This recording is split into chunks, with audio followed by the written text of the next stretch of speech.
Salut les gens, bienvenue sur la chaîne All Passion et bienvenue dans le Sud. Alors, bon, je vais commencer par te faire une petite parenthèse. T'as vu j'ai reçu un mail de YouTube qui m'a dit « Vous avez dépassé les 100 abonnés. » Youhou, fiesta. Non, on n'est pas encore au million et je suis pas prêt encore de privatiser Ibiza pour qu'on se barre tous faire la fête là-bas. Mais quand même, si tu kiffes, si tu es là, c'est que tu kiffes les vidéos que je te fais, alors prends 2 minutes pour me le témoigner. Tu sais, moi, quand je regarde aussi des vidéos YouTube, et puis quand j'aime bien le contenu, je like, et puis j'ai surveillé mes comptes bancaires, et je t'assure, c'est gratuit, hein, on te prend absolument rien. Donc, vas-y, dis-le quand même, hein, ça fait plaisir. Et puis les commentaires, c'est fait pour ça aussi. Quand je te demande un peu ton avis, eh ben, n'hésite pas à me le dire. Tu sais, la critique, bonne et mauvaise, moi je prends tout. Hein. Ben, la bonne, ça fait aussi plaisir. Et puis la mauvaise, eh ben, moi, ça va me permettre d'améliorer, pour te proposer du contenu que tu aimes bien regarder, quoi. Si c'est trop long, si tu veux que je détaille davantage des choses. Parce que tu sais, faire des vidéos YouTube, celle-là, je sais pas trop combien elle va durer, c'est 15, peut-être 15, entre 15 et 20 minutes. Mais c'est derrière, c'est que il faut prendre le temps de positionner l'appareil comme il faut. Des fois, je filme des choses qui durent 5 minutes et puis toi, t'en vois que 5 secondes à l'écran. Donc le montage derrière, c'est 2 jours de boulot. Hein. À mon niveau, hein, évidemment, je ne suis pas un professionnel du montage. Hein, t'as vu, je fais ce que je peux, j'espère que t'aimes bien. Mais bon, à partir de maintenant, je compte sur toi quand même. Si tu découvres la chaîne par hasard que tu es tombé aujourd'hui dessus, eh ben déjà bienvenue. Déjà, bon, après je t'encourage à aller voir la vidéo précédente parce que ça c'est la suite de la conception du diorama de The Mask. Alors je te mets le lien par là sûrement, je sais jamais de quel côté c'est, on verra à la fin. Et puis donc voilà, et puis toi les anciens, enfin les anciens, pour les autres, eh ben je compte sur vous à partir de maintenant quand même. Puis partage-moi ça sur tous les réseaux pour faire connaître la chaîne. Hein. Ah oui, autre parenthèse, j'ai créé un compte Instagram, je te mets le truc par là. Alors c'est All Passion XXL, hein. On a rajouté XXL parce que All Passion c'était déjà pris. Alors, je sais pas qui c'est, mais en tout cas, bon, bah, c'est la même chose que la chaîne YouTube, mais tu rajoutes XXL à la fin. Et puis j'ai bien compris que je pouvais te poster du contenu différent sur ça. Hein. Alors, sois tolérant. Je ne sais pas trop encore comment ça marche, mais mes grands-enfants, c'est des professionnels des réseaux, donc ils vont me montrer tout ça. Mais j'ai bien compris que je pourrais te poster des trucs que je ne peux pas mettre peut-être dans les vidéos, parce que c'est trop long, parce que, bon, sur le moment, bon, voilà. Donc ça, c'est nouveau aussi pour moi. Et puis, ben écoutez, on fait la suite du diorama. Allez, c'est parti. Alors pour la suite, on va s'intéresser à la conception des feuilles de palmier. Alors pour ce faire, tu as besoin d'un petit morceau de carton, d'un critérium, d'un rouleau de scotch papier, d'une paire de ciseaux, une paire de pinces coupantes, du petit fil de fer et des feuilles de papier. Ensuite, eh bien, on va dessiner la forme des feuilles de palmier. Alors sur le morceau en carton, tu vois, environ 11 cm par 4. Et puis ensuite, eh bien, tu vas le découper parce que ça va te servir de gabarit. Puis ensuite, tu vas te servir de ce gabarit avec ton crayon à papier pour reporter ce gabarit et tracer tes feuilles le plus possible sur une feuille de papier. Alors, il en faudra environ une quinzaine par palmier. Puis ensuite, tu vas tracer l'axe de symétrie pour chaque feuille. Puis une fois que tu as fini, eh bien, tu prends ta plus belle paire de ciseaux et puis tu découpes toutes les feuilles. Alors cette technique, je ne l'ai pas inventée, hein, je l'avais trouvée sur un tuto YouTube, je fais que te la retransmettre en image. Hein. Et c'est là que rentre en compte maintenant le petit fil de fer. Eh bien, dans mon cas, les feuilles font 11 cm de long, alors il faut couper des petits morceaux de fer de 12 cm dans mon cas, parce qu'il faut garder environ 1 cm pour pouvoir ensuite les planter plus tard dans le haut du palmier. Alors eh bien tu coupes autant de morceaux que nécessaire que ce que tu as de feuilles en fait. Hein. Alors bien sûr ensuite tu reprends tous tes petits morceaux de fer et puis tu t'amuses à les remettre le plus droit possible parce que tu vas voir que ça ne sera pas un luxe. Puis ensuite tu vois, eh bien, tu prends chaque petit morceau de fer, tu les positionnes eh bien, sur une feuille qui est prête et tu le mets bien dans son axe en laissant dépasser le centimètre sur le côté arrondi de la feuille. Et puis ensuite, eh ben, tu prends un morceau de scotch papier que tu as préparé et tu viens coller tout ça.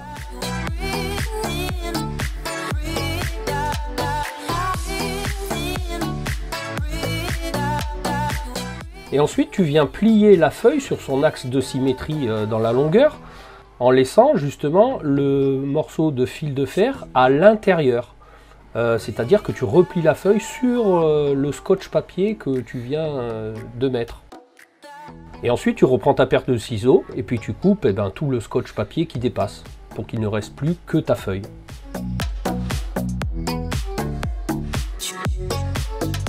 Et puis tu répètes l'opération pour toutes les feuilles que tu as préparées.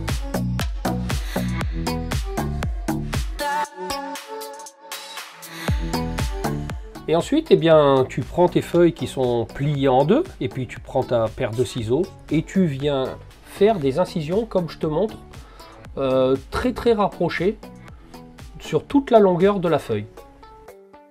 Une fois que ça c'est fait, tu laisses la feuille pliée comme ça, et tu passes ton doigt sur toute la longueur, histoire de débourrifer un peu tous les petits morceaux de papier que tu viens de couper, alors pour pas les détacher, hein, juste pour les mettre un peu en bataille.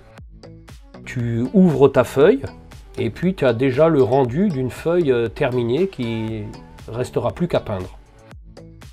Et ensuite, tu te refrappes l'opération pour toutes les feuilles.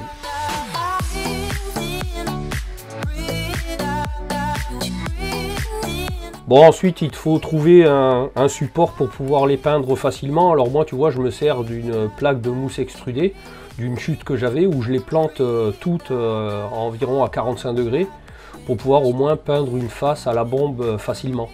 Bon, puis ensuite, tu vas dans ta cabine de peinture ou à l'extérieur, bien sûr, tu mets ton masque, hein, et puis tu passes à la bombe et tu peins tout ça pour mettre au moins une couche d'après des deux côtés. Quand tu as fini un côté, ensuite tu les tournes, histoire que les deux côtés soient peints. Alors moi, tu vois, je fais avec la bombe de primaire Army Painter que j'ai. Alors la phase de peinture, je la fais essentiellement à l'aérographe. Dans un premier temps, j'utilise du laser brown pour faire la base des feuilles et un peu la tige, tu vois, centrale. Pour faire ensuite un éclaircissement au jungle green, sur les côtés des feuilles, un peu sur la pointe, et puis pour finir avec du Poisonous Cloud qui est un peu plus jaune. Bon, je te montre, tu vois, après toutes les trois couleurs que j'ai pu mettre. Bon, pour que tu te rendes compte, tu vois, j'ai encadré deux feuilles que je viens de peindre avec deux dos de feuilles qui sont pas peintes, pour que tu vois bien la différence. Bon, et puis comme c'est allé un peu vite, tu vois, je te remontre les peintures que j'ai utilisées. Moi, je suis satisfait du résultat de peinture et dessus, je passe un vernis satiné pour donner, tu vois, un rendu légèrement brillant, mais pas trop, comme les feuilles de palmier. Alors, je reviens sur les troncs des palmiers. Je me suis aperçu en regardant de nouveau les extraits des films, je te montre, tu vois que le départ des feuilles, ça fait un peu des départs un peu plus évasés. Alors je vais essayer de reproduire ça avec des bandes plâtrées que je vais enrouler autour du tronc, tu vois, pour reproduire ce côté évasé.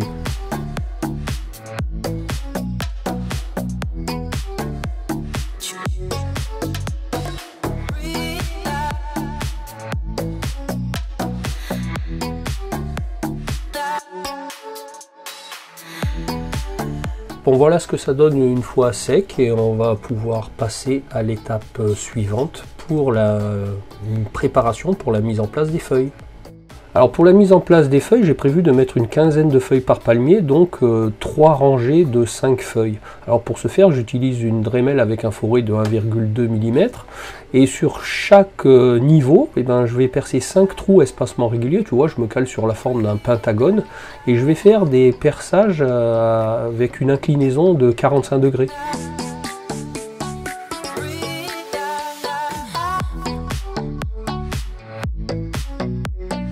Et bien maintenant qu'ils sont bien secs, me revoilà dans la cabine de peinture pour mettre une couche d'après de laser brown dans un premier temps sur les deux troncs.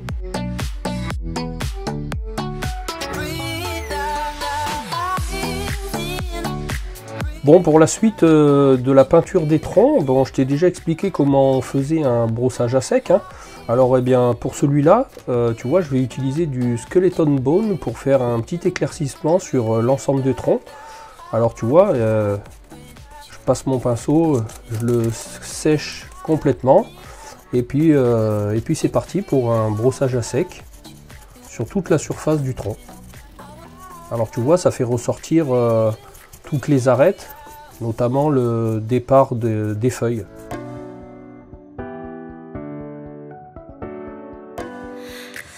Bon, tu vois, après cette première étape de brossage à sec, maintenant je vais passer à un shade du Nuln Oil de chez Citadel. À l'intérieur un peu, tu vois, de tous les départs modélisés, des anciens départs de feuilles là qui constituent le tronc pour un peu foncer, donner un peu d'ombrage à l'intérieur des creux. Alors bien sûr c'est très liquide, hein, alors tu vois, tu passes ça au pinceau dans tous les creux pour créer un peu ces ombrages. Alors évidemment par la suite je referai un petit brossage à sec pour remarquer un peu toutes ces arêtes.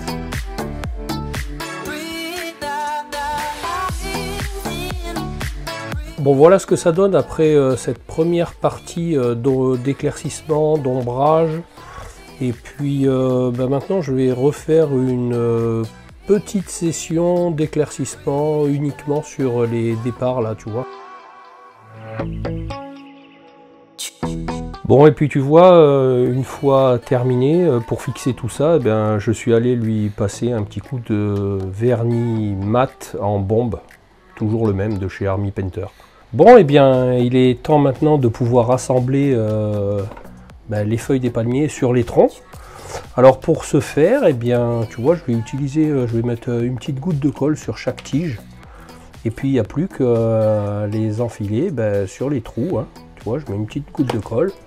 Tranquille, et il suffit d'enfiler comme ça.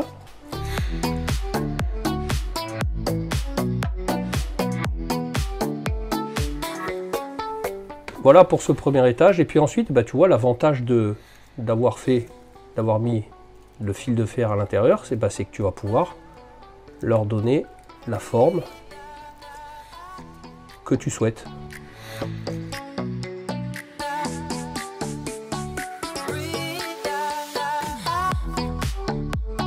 Bon, tu vois, je te montre ce que ça peut donner pour le premier palmier.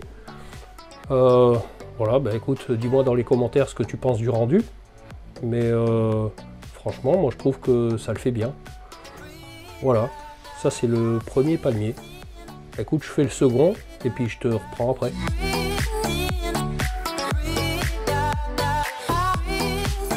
Je sais pas ce que tu en penses, mais moi je trouve ça plus que satisfaisant.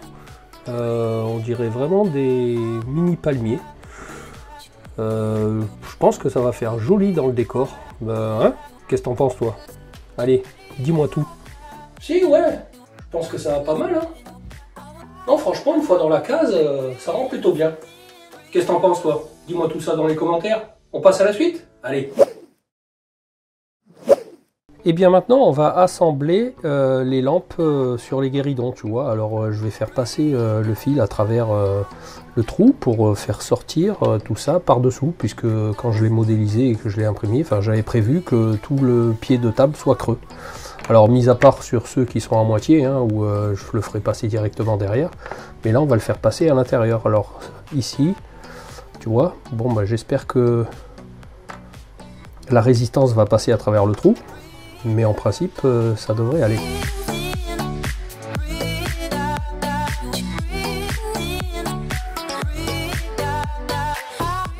Tu vois, ça ressort là.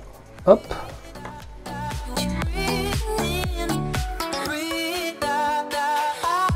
Alors je vais y mettre un petit point de super glue.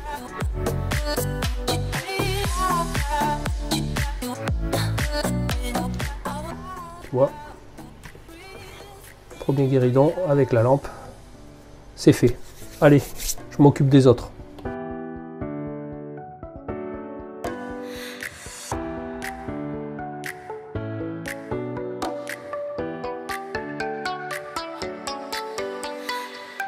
Bon voilà, tu vois, toutes les lampes sont collées sur les tables. Et maintenant, on va coller les verres à cocktail. Alors tu vois, j'utilise une toute petite goutte à peine de super glue et je positionne les verres.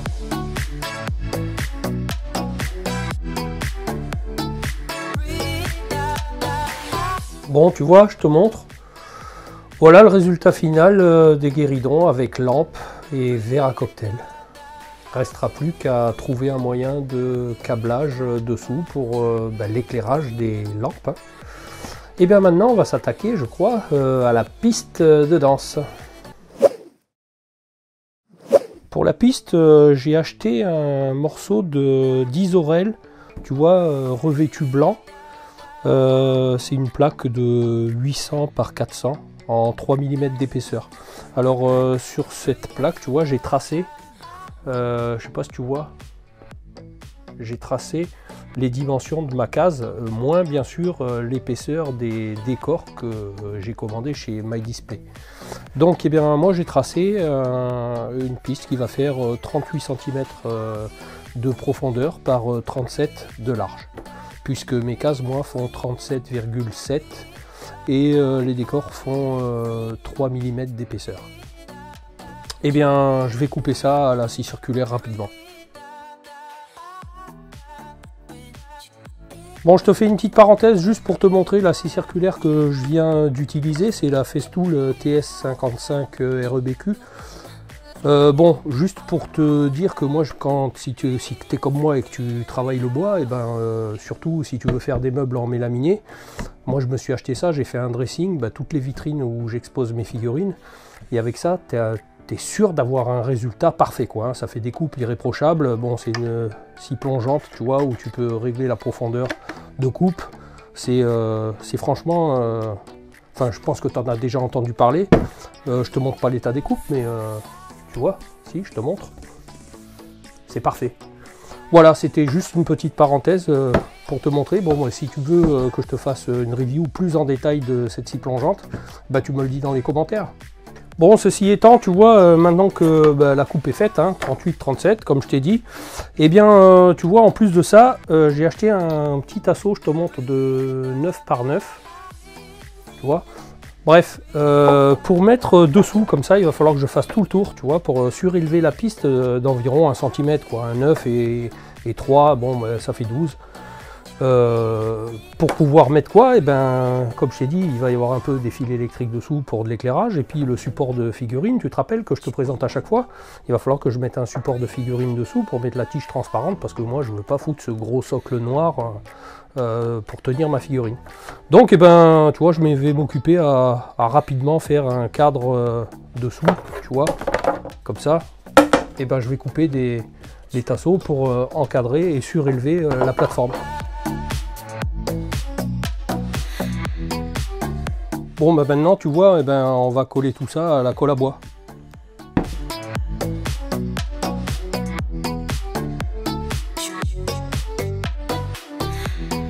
Bon voilà, il est temps de laisser sécher tout ça. Bon, tu vois, c'est sec. J'ai tout enlevé, hein. C'est bien sec. Et puis maintenant, avant de peindre les bandes bleues qu'on voit sur la piste de danse, on devine quand même que le fond n'est pas blanc, mais il est plutôt un peu, on dirait un peu beige, rose, un peu rosâtre, un peu... voilà, je vais essayer de trouver une couleur pour faire d'abord le fond, avant de peindre les dents de scie en bleu clair. Alors je vais faire ça à l'aérographe, hein. Bon, tu vois, le temps que le compresseur de l'aéro soit fini, je te montre un peu. Tu vois, j'ai trouvé cette peinture. Tu vois, c'est du blanc Bone White de chez Gamme Air. Et puis j'ai aussi un pâle flèche. Alors écoute, on va voir un peu ce que ça donne, si je mélange un peu les deux, si on va voir.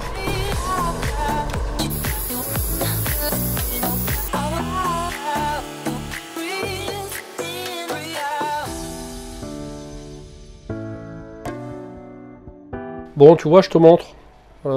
J'ai fait une teinte, tu vois, en mélangeant un peu ce blanc cassé avec ce Bone White avec ce pâle flèche là, ce rose. Et voilà, je suis arrivé à cette teinte. Tu vois, je te compare par rapport à du blanc.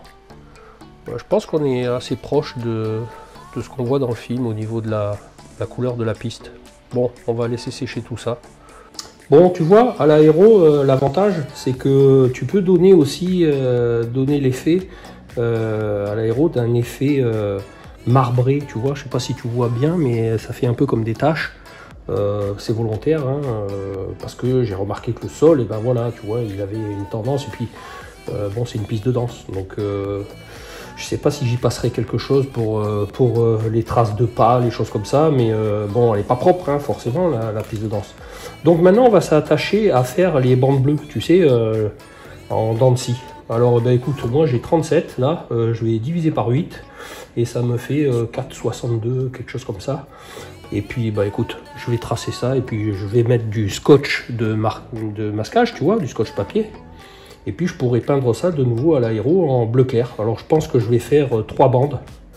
Donc je te fais ça, je te filme en accéléré, sinon ça va te saouler. Et puis voilà, je te montre à la fin, juste avant de peindre.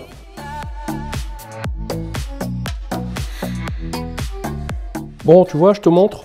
J'ai fini de masquer un peu tout ça. Donc tu vois, je vais peindre cette bande-là, cette bande-là et cette bande-là.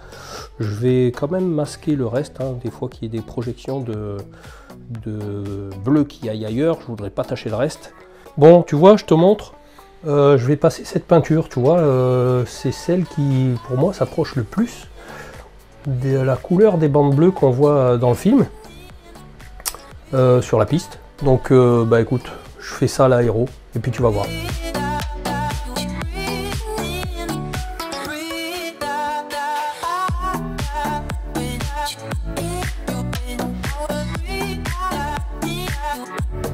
Bon voilà, tu vois, une fois le scotch papier enlevé, bah écoute, le résultat est pas mal, hein, par rapport même à la couleur. Je pense que ça ira super bien. Alors pour finaliser tout ça, je sais pas si je vais y passer un petit coup de quelque chose dessus pour le salir, ou si je le laisse comme ça. En tout état de cause, je finirai par mettre quand même une couche de vernis dessus, alors mat, je pense, ou satiné peut-être, plutôt satiné peut-être. Bon voilà les gens, t'as capté, il y aura forcément une troisième et dernière vidéo pour te montrer un peu la mise en place de tout ça dans la case avec le résultat final. Mais je suis un peu bridé par la réception des fonds que j'ai commandé chez MyDisplay, qui devrait arriver vers le 15 ou 20 octobre, quelque chose comme ça. Hein. D'ailleurs je te remettrai le lien dans la description, avec je te mets d'ailleurs le lien de tout le matos que j'ai utilisé dans cette vidéo en description, n'hésite pas à aller voir, hein, c'est fait pour ça. Bon, en attendant, tu ne seras pas sans rien, je vais te faire du contenu sur autre chose, hein. J'ai quelques idées en tête. Je te refais pas le speech du début, mais enfin, si tu as aimé le contenu de cette vidéo, tu prends 30 secondes de ta vie et tu me le témoignes, et puis tu me le dis dans les commentaires. Ok, toute critique est bonne à prendre, hein, je te l'ai dit, hein, bonne et mauvaise. Si tu es nouveau, que tu viens de découvrir la chaîne, que tu as été jusqu'au bout de cette vidéo et que ça t'a plu, eh ben écoute, je t'invite à t'abonner et activer la cloche avec toutes les notifs, hein, pour pas manquer, pour être averti des sorties des prochaines vidéos. Sinon pour tout le monde, partagez-moi tout ça sur les réseaux, encore une fois. N'hésitez pas à aller checker l'Instagram maintenant, que je vais essayer de vous enrichir le mieux possible. On peut toujours aller voir aussi les anciennes vidéos de la chaîne que j'ai déjà faites. Et puis il me reste à te dire à bientôt pour une prochaine vidéo. Allez, salut les gens!